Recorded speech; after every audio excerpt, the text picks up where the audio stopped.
Hello, hello. This next fellow is absolutely brillante.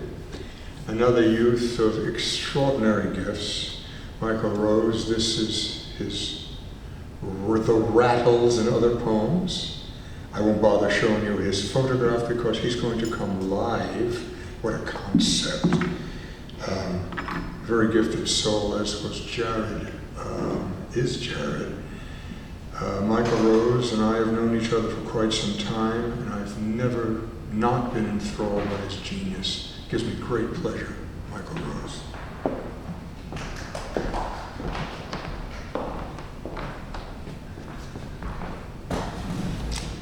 Greetings. This first poem is called Let Us Go Now. It is based and built actually from the table of contents of this book. It's a sestina that I built around the table of contents. It goes like this. Let us go now.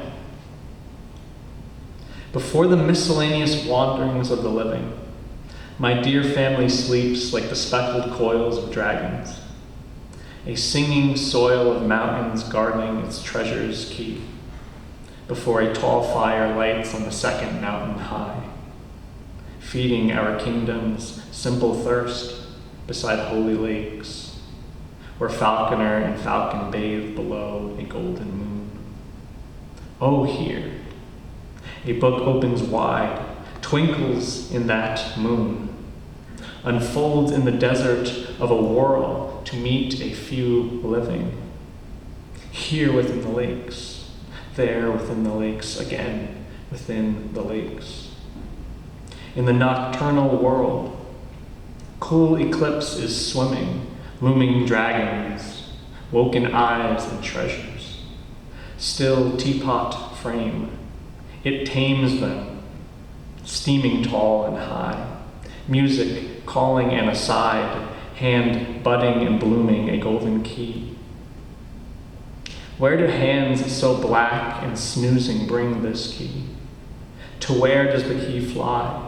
Does it trek to yellow moon?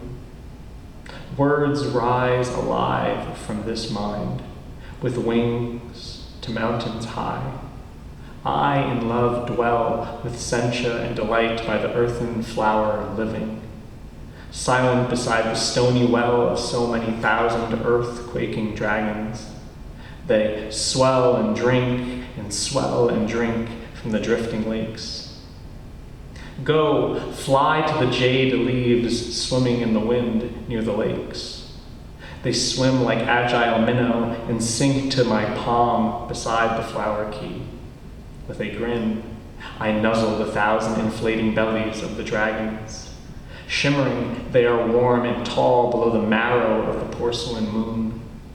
I see the fire from the corner of my eye, burning brightly. We are living, often like many ancient ghosts, having forgotten love in altitudes so high. What is this, my loves, my family, this sober kind of high? Have we been lost so long now? Do we not remember the lakes, beaten by the sun, native and heirloom corn-colored lakes? Back then, we held the dirt in our hands. Childhood was living then, like a suitcase of sunlight. Back then, we remembered the jangling ring and key.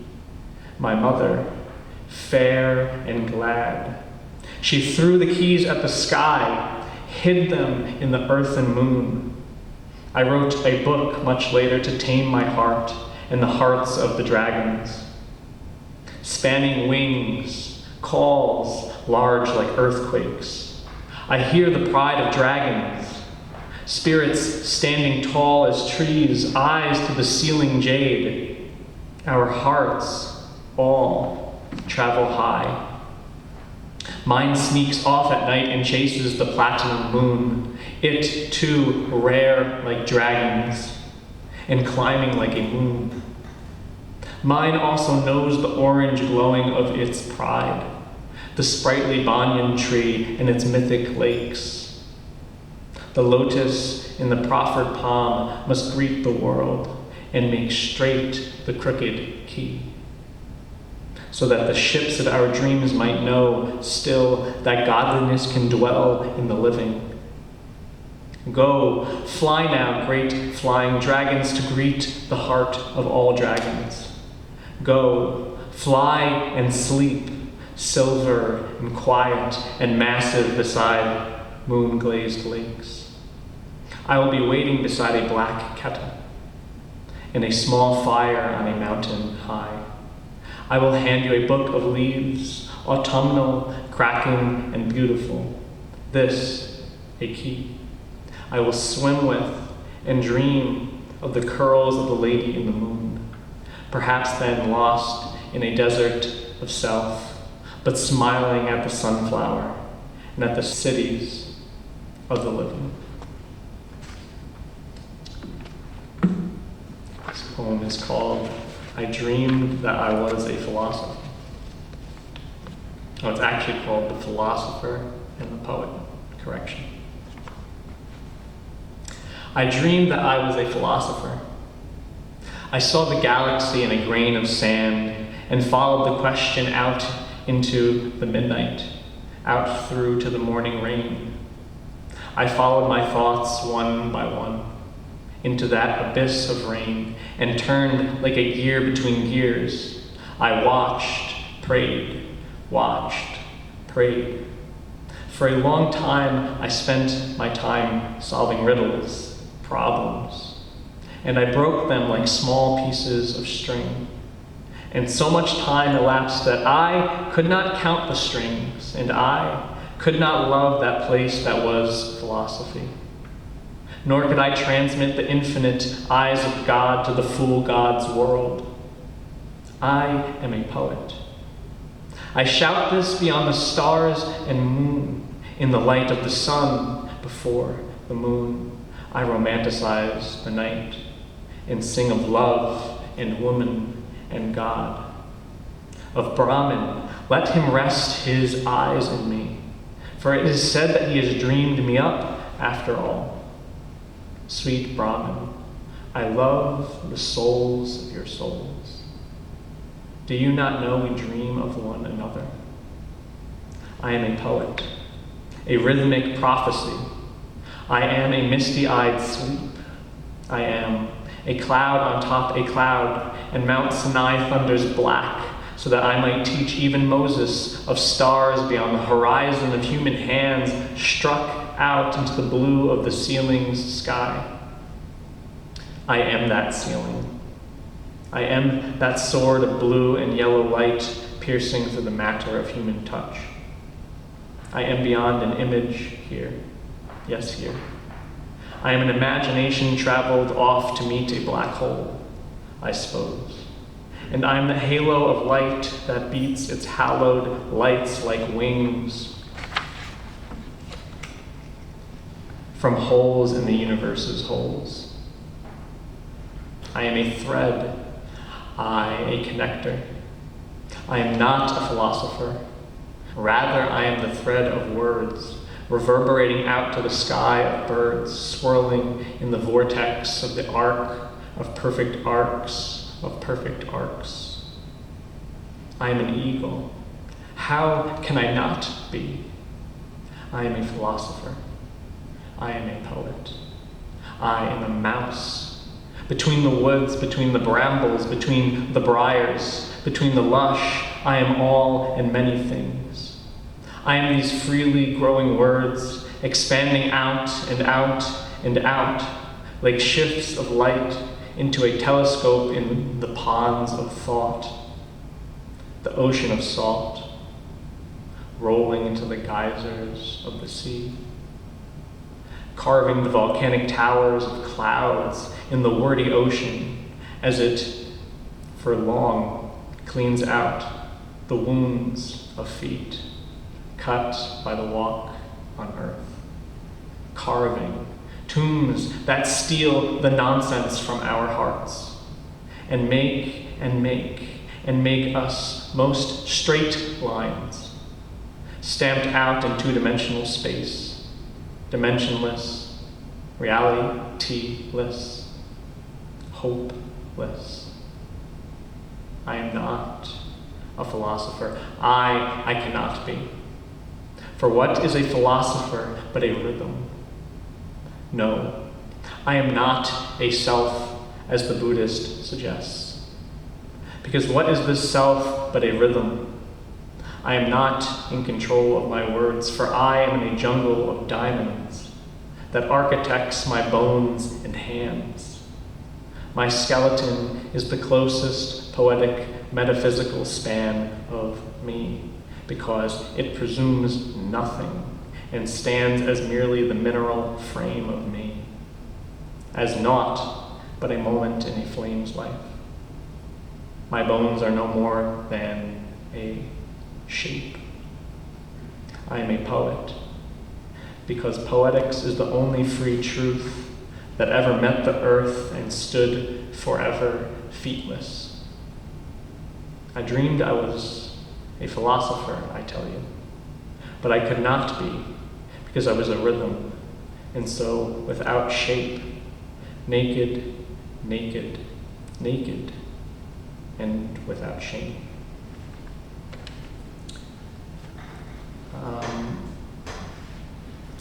This poem is about a clock. The clock in this room ticks and talks and gawks at me. I gawk at it too. It is the loudest clock I had ever met. I suppose then that makes it the rudest also. A poem about the same clock, but spanning out to different topics. The clock in this room. The clock in this room. The noise is a beautiful one. It connects me to all noises. It shares with me all beauty. It connects me to the universe second upon second, and if I listen closely, I am connected to the universe beyond this one. The universe between seconds, and far beyond my wonderful being here, right here, just here in time. Where is time when a clock ticks and talks, hoots and whispers, whispers and hoots? Tell me. I feel time evades the clock, and all those who are listeners to clocks. Me, myself, I'm a timeless one here beside the beating watch, the thrumming keys, and my infinite eyes. I sit in a blanket. It is green, white, blue checkered, and patterned. I am a human being. I am a thinking midnight eye. My side has a pain in it. My head is achy, and my pulse is heavy in my neck. That is all. My head aches like the Buddha's temples ached before enlightenment. I remember myself then, I perhaps should rather say. My eyes are still green like this blanket. My toes are cold now, but they were not then. One can only hope that if I rest my eyes quick, I will enter the great stream of streaming, and love and be nothing, and want nothing, and stroll with gods, casually enlightening them on damp walks through the woods. Let me close my green blanket eyes and return to my source. At last, at last. Let me hold this blanket like a grail and remediate the pains of my body that is perhaps not my own, but Brahman's in another form. Let me sleep, yes, and ask, why can't I dream of the mist that floats above the pavements like an earthen spirit of the moon? The moon sheds light onto the window of my dreams. She harbors the deer who coyly dip their cool lips into the lake of the moon. And now the fish dream tonight. Perhaps they dream of me. Or rather, one can hope so. Truly, one imagines they dream of the mist that floats above the pavements and the spirit that breathes the mist in and out like an enormous fisherman of the world. I dream of the gutter and the creatures that sleep along her mental shores. Spiders and insects howl at the moon from the gutter, and crickets sing songs to them from the grasses. Water drips. And between its drips, all of these things transpire. I dream, fish dream, pavements dream, lampposts dream, spiders dream, insects dreams, water dreams, dripping dreams. And in this way, the world carries on beating as though on a pair of large drums which beat on their own selves and which listen out to their low music just beating, beating, beating like a gentle jostling of holy bones of sweet, deep lovers in the night.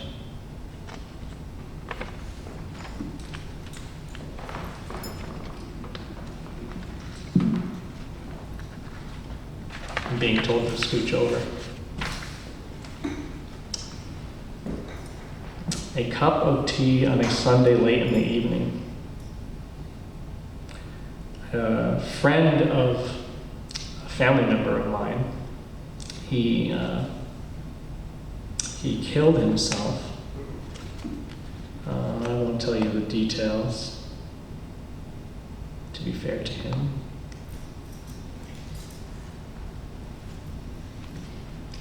But this is the poem.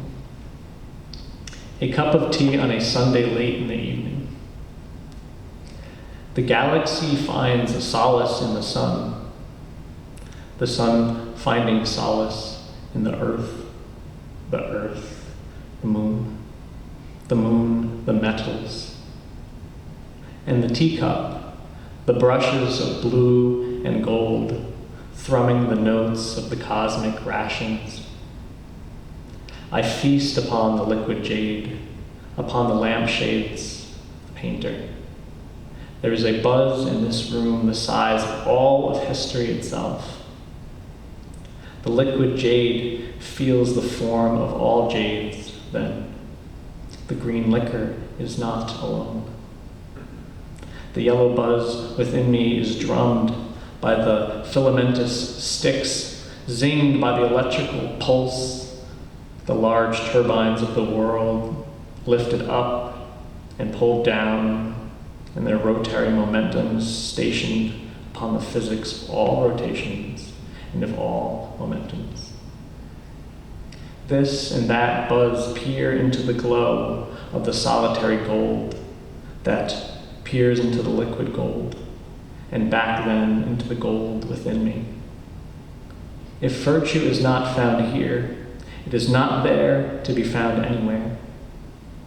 These shapes sing into the lives that make them flower in the Californian hills, beside the trains and beside the voices that speak to the trains, to go brush the world from off of their shoulders, to shower the buzzing lights spoken hereof in a glimmering lunar dust, in spite of the sight of the rocking, of the boiling, of the galactic sun.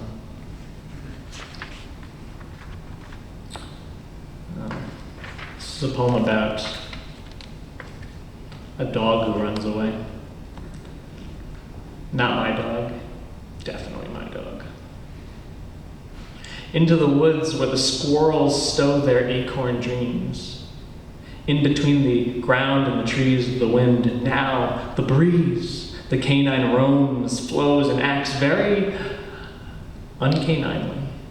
How dare he, we say? How dare he, we say? In the wintering of the wolf, the summer never rises. He wants the wants of dem wolves, not the barnyard or the house. In dreams, I imagine, he slips between the fence, right out the collar. Oh, doors just swing ajar at a glance or a wiggle. Afar he'll run, we'll say. Oh, a car will run him flat. But the fox-like wolf, he'll play at us. Yes, for trucks are what he's wished for. Just to dirty himself in the bramble and brush, to go and best the wardens and our dust. For the pine, the wine, the lust and thirst, he'll jet off quite fast after every chicken dinner.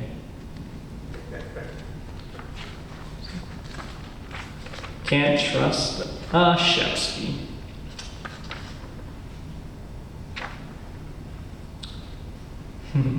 Another poem about the Shepsky. Today I saw the god of mischief hanging Indra's net between the trees. My friend, that wonderful wolf, who drifts in and out of my world like a rising and setting moon. As he sniffs the borders of the grass, he shimmers like a fish's wiggly tail near a boat in the shallows of a sun-beaten body of water. Reflects an elfish-like glow in the midst of a dimly lit forest. I think for a moment how the light of this world must drift into one's life like a quivering wind, like an ethereal ghost.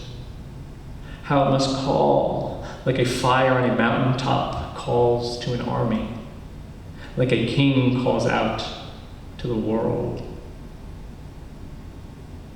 The trees bent down to rustle the child Otama's hair, it is said. Do you believe this happened, dear reader?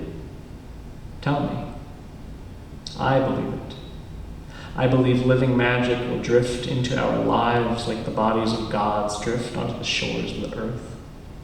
I believe the light of the world is not found in our deductions, therefore. It is not felt with the hands in our beliefs, or the fossilized figures in the wanting twilight of our winding imaginations. It arrives like a soft footprint in the grass. The meadow of our self is no meadow at all. The body of our self is a figure that emerges from the swamp and retreats from the light. There is no meadow or swamp, because there are no objects truly, and so there is no possibility for a self. The glow of a light is only had in time. Time. It means the end of all objects.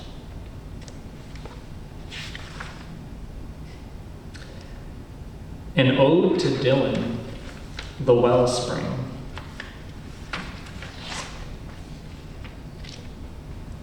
A twisting tungsten light slides between a pen and paper. The songs sing themselves, he says.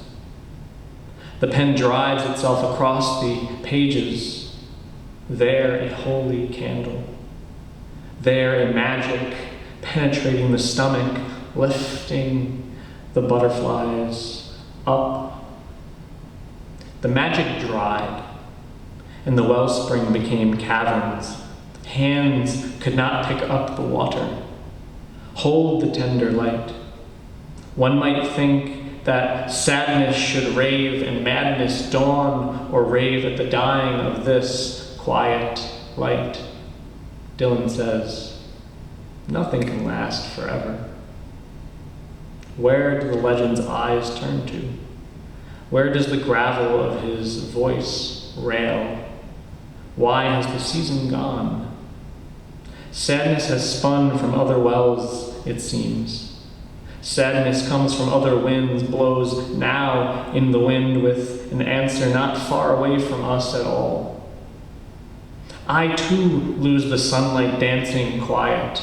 I too know the magic of the trance.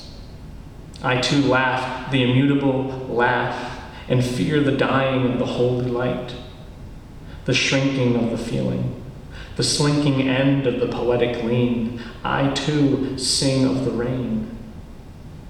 Know the suffering, clinging hand and fingers in the golden pen of golden rays in golden time.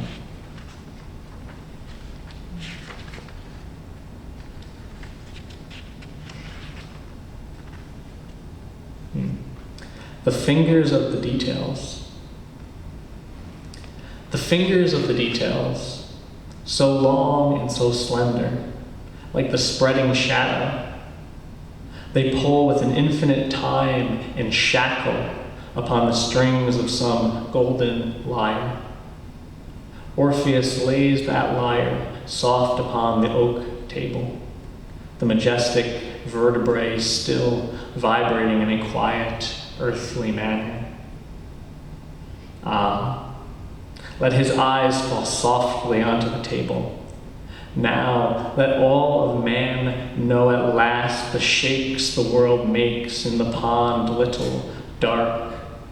Know the songs of the lyre after the loving palm has one final time laid, long last it down.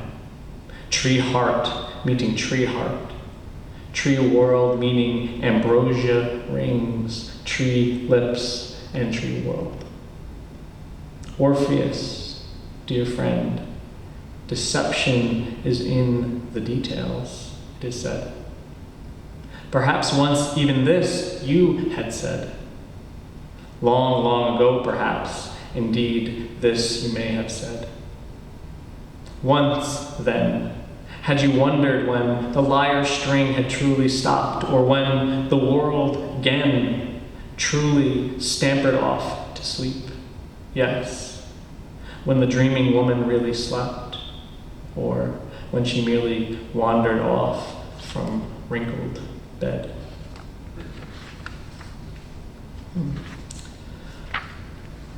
Dharana in poetry.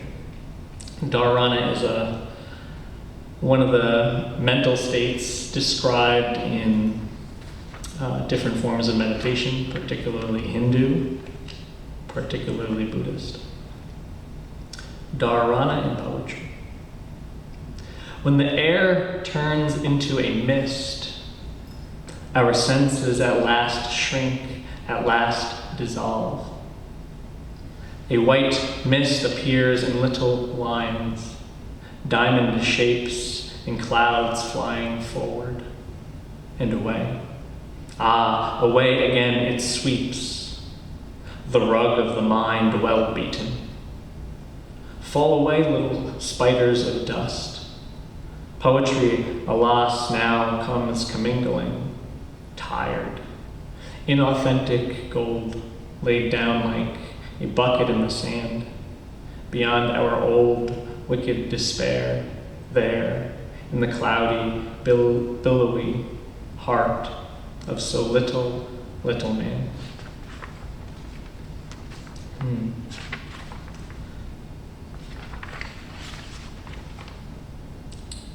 This is called Poetry and the Gongs of Time. The return to poetry happened the way scuffling feet happens in a commercial foyer or a school gymnasium. A commotion of squeaky, rain-drenched heels. It happened the same way it must happen to wandering space travelers. At the moment that they sense the amount of space entered into is equal to the amount of space entered in between. Today, there are hands of light reaching out at different corners of this world made of many, many corners. Reaching out from irrational roots, bending like sideways L's, tinging to reproduce the oblong sounds of quivering tuning forks. If one remembers each hour of his or her life well, one perceives human hands comprised of enough historical voices that one could hardly count the syllables of kindnesses. And whereas sometimes I feel like a cast and skipping earth or a fumbling globe, I do at many other times believe I am pollinating the surfaces of lakes with golden boats. My bare hands picking lotus flowers up from plush karmic ponds, beating many ripples into the shelves of moist, salty, and most foaming yellow coasts.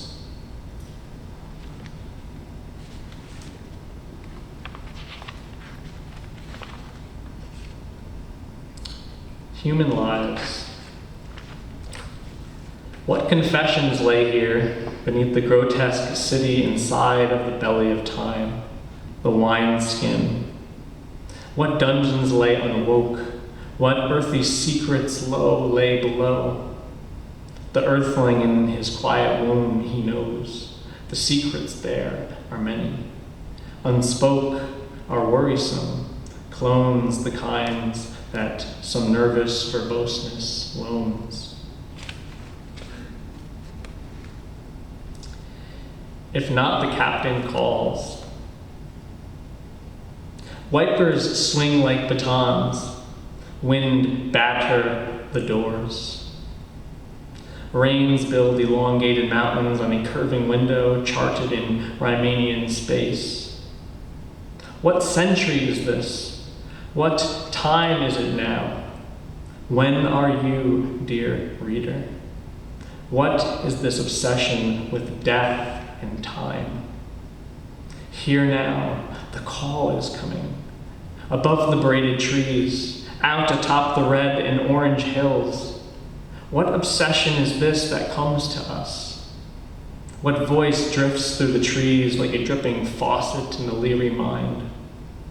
The mystery of time calls. The death knell of the self. A possibility, perhaps, that the many blisses of my life have been, in fact, like many truthsayers all along. How sad a sentence. How boundless a shamelessness. And so with Campbell I sing, follow your bliss with your feet, feeling its reticence like the hems of a garment. Hesitance, it is natural. Doubt, natural. The sun, too natural. The call that calls the earth to life calls the truth to you, picks up the late wintry branches of your heart, and parts the red doubts within it, as standing branches go parting, most sweet and gentle, laden rain.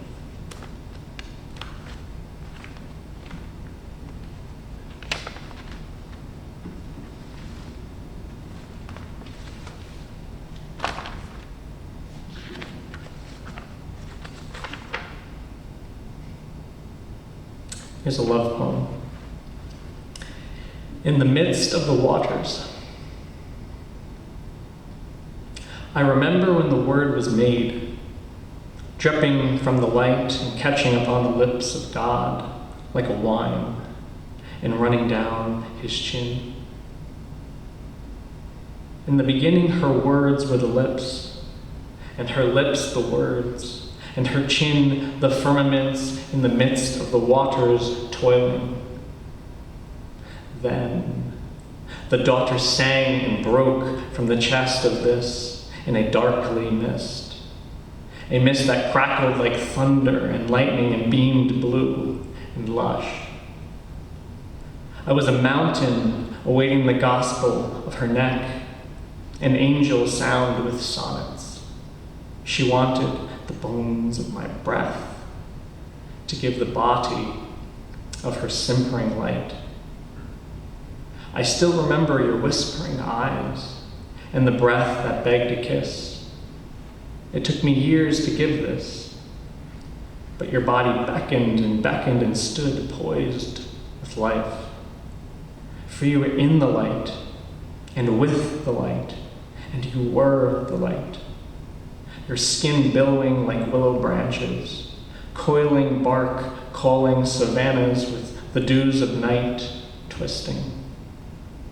One evening, upon your porch, you stood like raindrops in the moon.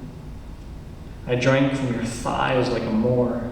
I fantasized for this earth to climb your waist and find the holy light inside. Now, in moon of the early morn, I see your clouds drifting past in a mist not different from the roiling beginning, where your words laid, baited, and sailed like the song of a ribcage smiling. A singing river of words reminds me of your voice and settles in the shores and brushes of memory. It tills the memories and drinks from the soils, for it pines in the daytime for the body of you.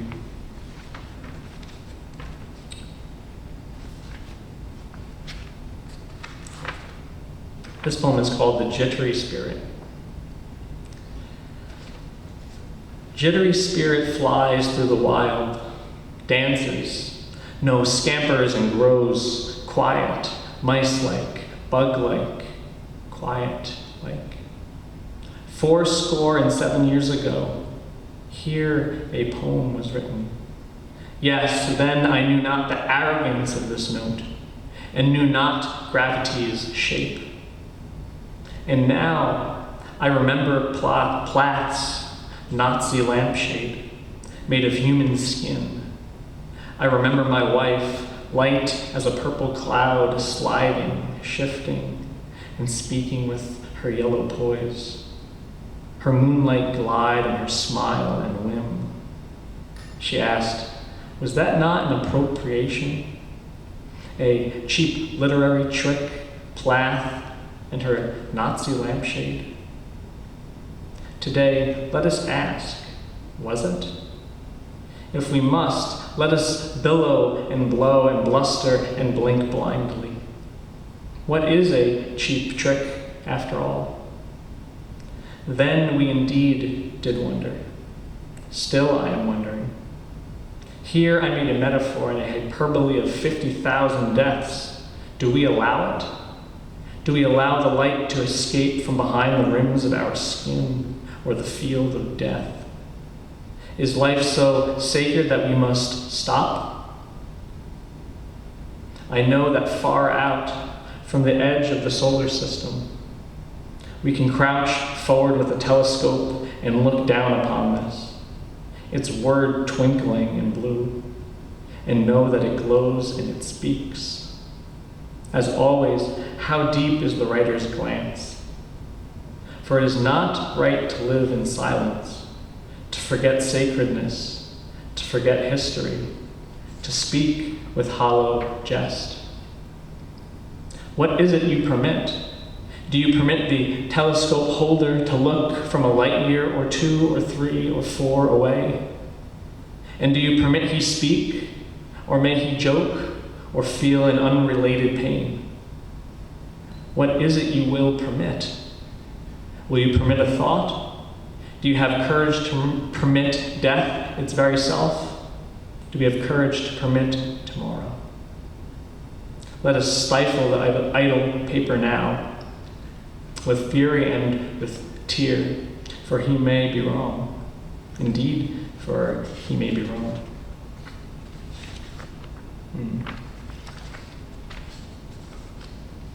Stopping writing is a theme for me. Why have I stopped writing? By Michael Rose, it says. Why have I stopped writing? Let the air out of me. Let my fingers slacken, flack with sheets of music, elapse, clack, clack, against oak yellow wood guitar, and find that place between myself and a moment without time and without walls. I have gone too long into a mountain in the east, you see, gone, prayed beside the patriarch of the mind, without standing in the clay-red street market, in dark and wet and mud alley walks, without the sun of the waves, of the blue sand land between my body here and tomorrow in my past. Why have I let my feet stop roving? Let the words meet a halt to stand on a roadway before an old 19th century cart tipped right over. I know that is an unfair way of putting it, but still, why have I? How have 10,000 years elapsed between those finitest lines of my life, while for a moment solely I gandered at a small collection of boxes flung drearily onto a roadway? Ah, there I can see delicate china cups emptily patter about in the pattering patterns in the January gravel, more emptily pattering than the bounding thoughts of that guru man from old movies who, with mastery, swooned avalanches on some mountaintop of snow. And so I tell you, I have gone too long.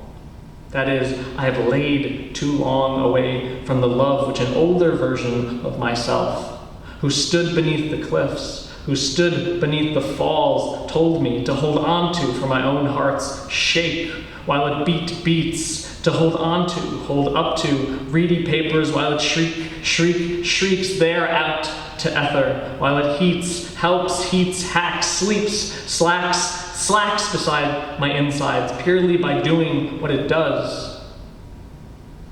My heart belongs here, beside the moon in the shadow of my fingers past midnight, banging on the 3 a.m. drums of low blue light, and dreaming of the world beyond myself. Alrighty.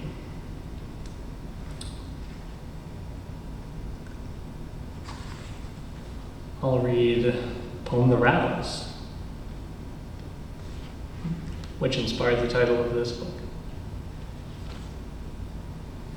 The Rattles. Life rattles like the sun, sweet love.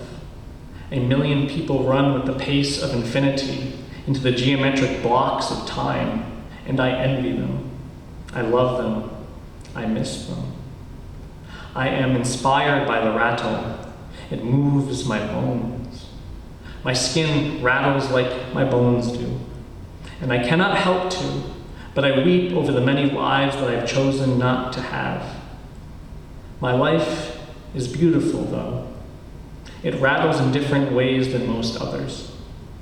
I am a lover of the sweet songs of ancient dreams, mystic dreams of bowing in the Tigris River life stream and shouting out to the good earth beneath the clouds of China. I rattle in the romantic heat of ancient drums, ancient love. I rattle so hard in my bones that my body need not leave Hopewell Junction. It need not flee.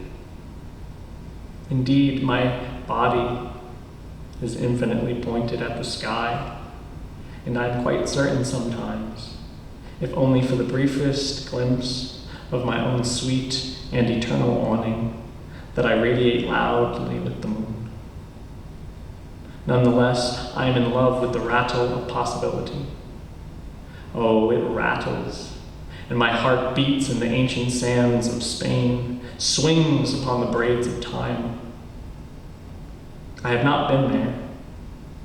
I wonder, why am I so different, staying always? Why do I lead the beautiful life of the stayer? Isn't my heart too big? I stay precisely because I've always been infinitely contented by my bones, and my bones dream too far, and my heart quakes too big. This heart is too much to be able to leave itself without great efforts and pain, without the swift hand of a mother. Alas, my hope has always been that I love to stay because I am too big to move. But I love all of your momentum, my classmates. You move, and verily and deeply, I love it. You swing, and your hearts swing too. Like pendulum clocks sat on the rim of the cosmic stir, breaching the borders of God and of time. You are special, no. If you live in the city, and love in the ways of a child, drink in the demeanor of a babbling tower, and flower like golden poppies do, sitting in the field of eternity. You too, my love, my real love, are here with me, flowering. You are my golden poppy. I think of you in every moment of infinity, and I wish that you loved me by the sun. I do. Drinking teardrops of solar moons into the eternity of my movements, ticking at the vibrating edge of the Homeric ocean of long, infinite dreams, and peering into the gray abbey of my slow and broken heart. You, my dear, move within the rattle of life, like a holy light in the basement of the world. I love the rattle like I love you. I love the rattle infinitely. This poem is called Fisherman of Men. Fisherman of Men. On the moon of this water, his lure sinks down into a crater on the moon's surface, and it kicks up dust. The boat on the moon bobs atop the songs of the moon currents, and the blue fisherman grips the pole a little stronger, reflecting about how he has frequently cast into himself a glowing hook, and how he feels he has brought up still at a single draw of fish. How can I, says he, become a fisherman of myself when even the man in the moon gives not a single sign that he is alive, and yet is able to drive away each and every living fish? This is Waves of Mind Lapsing at a Barnes and Nobles. This is kind of related to looking out into dreary winter weather from the cafe at a Barnes & Noble and watching a young clerk mop the floor in a depressing fashion. Waves of mind elapsing at a Barnes & Nobles. The first snow falls away as quickly as it came. Like medieval souls, flakes rise upwards from concrete roads.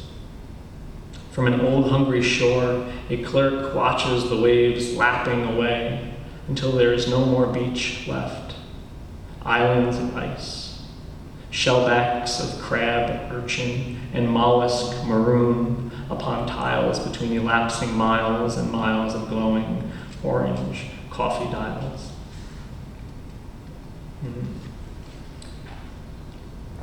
Here's a poem about snow. Grab me and dance, and become one with this axe, this lumberer in trees. Reign and become one movement, slow and I will slow too. Slow, before the sun creeps behind the woods and drags us to a steady stop. This is called The Rolling Pin. Last poem?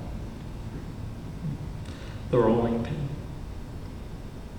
It's been a long week, and I think of the rolling pin again, flattening my working corpse like a velvet flower head pressed down in between the pages of a book. I feel less longing than usual. Time enters me, but feels less like a bandit than it usually feels. I long, but the longing is sweet, like yellow tea, a welcomed visitor. Already I miss my brother, whose wonderful wanderer's feet are taking him to China tomorrow. He searches for his own yellow tea, his green China tea. He is a young freight ship of voyagers balancing on the ocean, like a tightrope walker, like a breadcrumb or a canoe. He is in search of his India, the newer continent of his growing self, or perhaps the very same self. Who knows? He is special like that. I will miss my brother from this moment until tomorrow, and for that matter, and while we are on the subject, until I die. Ah, the rolling pin rolls. These words, indeed, are the best part of me.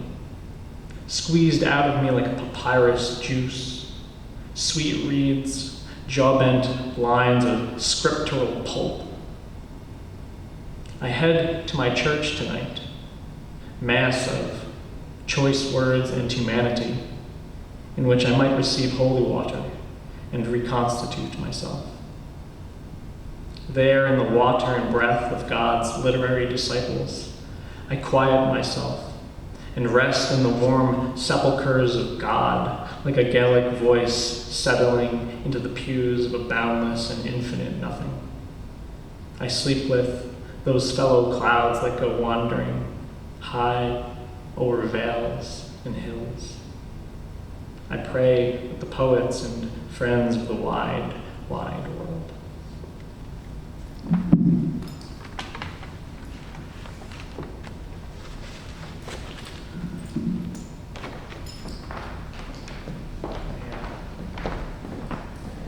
Well, there it is. That was Michael Rose. Thank you, Jared Levine. And I hope you enjoyed this. We will do this again next month. And peace to all.